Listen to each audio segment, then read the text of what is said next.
Okay, guys. Well, we're going to move. We're going to move to the next topic. And that's going to be Rick Brunson. Um, I'm not sure if you guys heard about this, but Rick Brunson's position and salary with the Knicks is being investigated.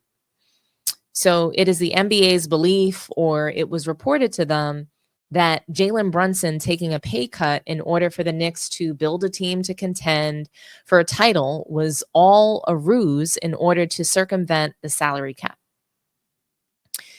The Knicks are furious about this, as Rick Brunson wasn't just picked out of nowhere to be the lead assistant. We're talking about an investigation over a lead assistant. Yes, he's Jalen Brunson's dad.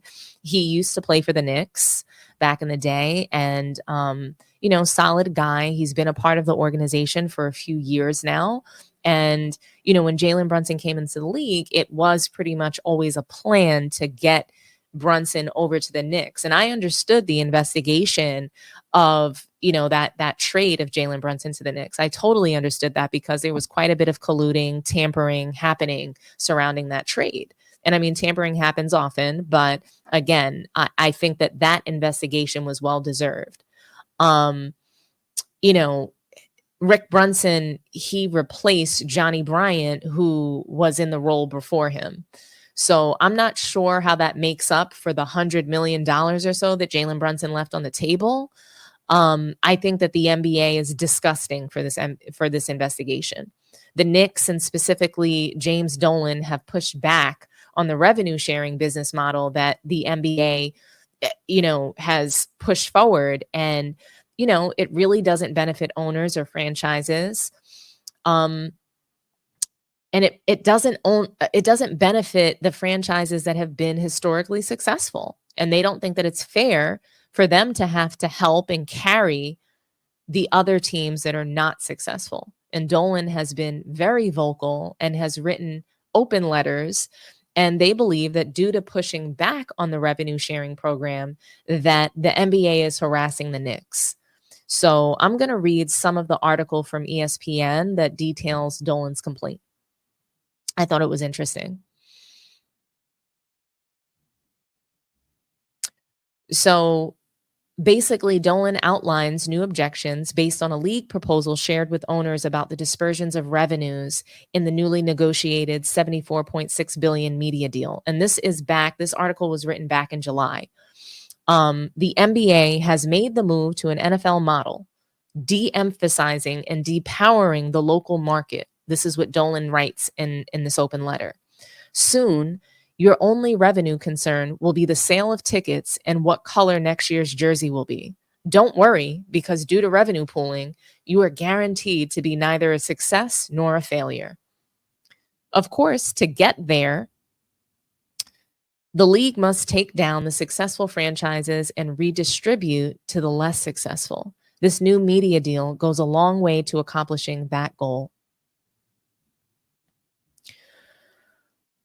Dolan outlines his criticism of what he called the league's plan to retain $6 billion, or 8% of the total NBA-related fees, without sufficient justification nor transparency into how it arrived at the sum, how these fees will be allocated, or to what extent the league will utilize this purported revenue growth to incur new and incremental costs and further expand the league's ever-growing expense level.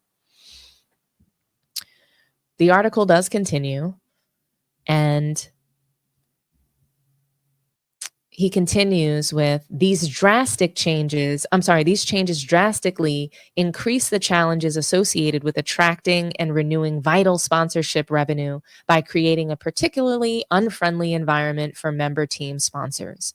Dolan cited the 42 million homes that have abandoned traditional paid television over an 8-year period, and how those losses, which include a 45% decline for the Knicks MSG network, have been compounded by the league's new streaming and television deals. Dolan wrote that the league's new national deal renders the regional sports networks, or RSNs, unviable. Member teams depend on revenue received from local rights fees on an increased fan engagement through high-quality broadcasts that provide dedicated and tailored coverage for local audiences. Yet, The proposal threatens to completely eliminate regional sports networks without a comparable replacement offered by the league, and no articulated plans to address the production and distribution vacuum that the league will inevitably create in its quest to further disrupt the RSN industry. In the letter, Dolan concluded, "We trust that our concerns are shared by many of our counterparts across the league, each of whom will be similarly impacted. The league will say that it does not matter because your franchise value will continue to rise. That contemplates you will eventually sell. Once again, pride of ownership is what is sacrificed. We are well on our way to becoming a one-size-fits-all, characterless organization. Just remember, we did this on the backs of owners like Jerry Buss."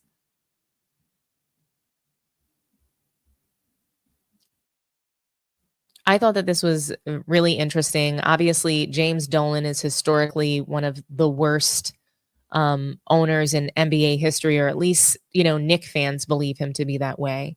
And in recent times, in these past few seasons, the Knicks have been turning it around and they've been making really good organizational decisions. But when you take a look at the revenue sharing model, it's even more clear that Adam Silver is responsible for the decline of the NBA. He's responsible for people not watching. I think he is hoping that people won't watch these games and that they just continue to focus on highlights because the product is so bad. Storylines and narratives, that's what he wants people to focus on.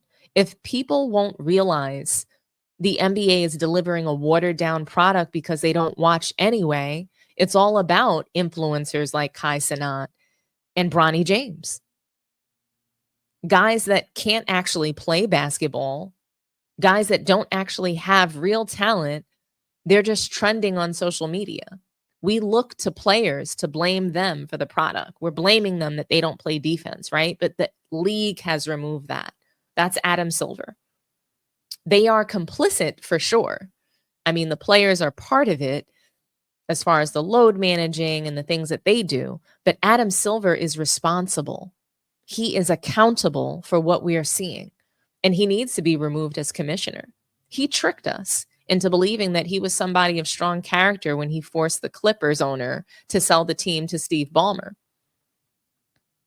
But he has low character, clearly doing anything to serve some devious plot to scale the NBA through Europeans who can't run, jump, or dunk the ball, and ride the wave of social media relying on talentless gimmicks and viral influencers.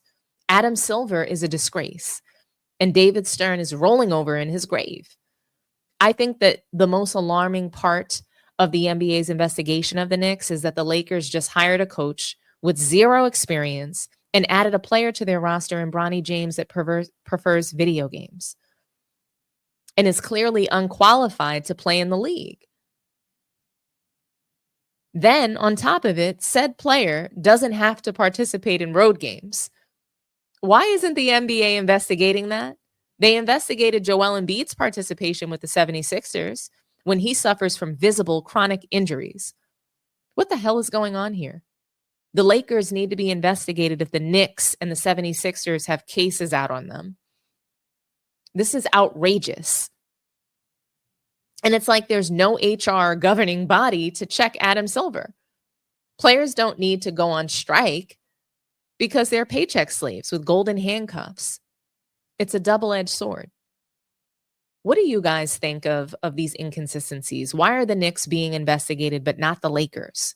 Why did the 76ers get investigated but not the Lakers and the South Bay Lakers? And speaking of the 76ers, that brings me to our last topic this morning, Paul George.